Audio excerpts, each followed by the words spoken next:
Një dyshe që askush nuk e priste.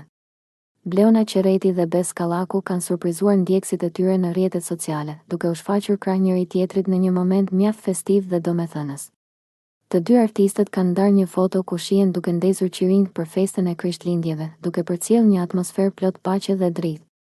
Por, ajo që ka ndezur menjëherë dyshimet e fansave është mbi shkrimi që shoqëronte postimin, Krishtlindje me dritë, dashuri dhe bardhësi.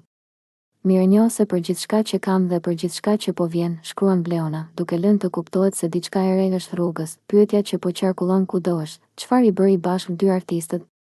Ndonë se imazhi duket si një urim i ngrohtë festash. Fraza për gjithçka që po vjen ka bërë që ndjekësit të dyshojnë për një bashkëpunim të mundshëm mes tyre, ndoshta në muzikë apo në ndonjë projekt televiziv. Deri më tani, as Bleona dhe as Besi nuk kanë dhënë një konfirmim zyrtar, duke e mbajtur publikun në kurreshtje. A do t'i shohim së shpejti me një projekt të përbashkët, apo ishte thjesht një takim mes miq për festat? Kjo mbetet për t'u parë në vazhdim.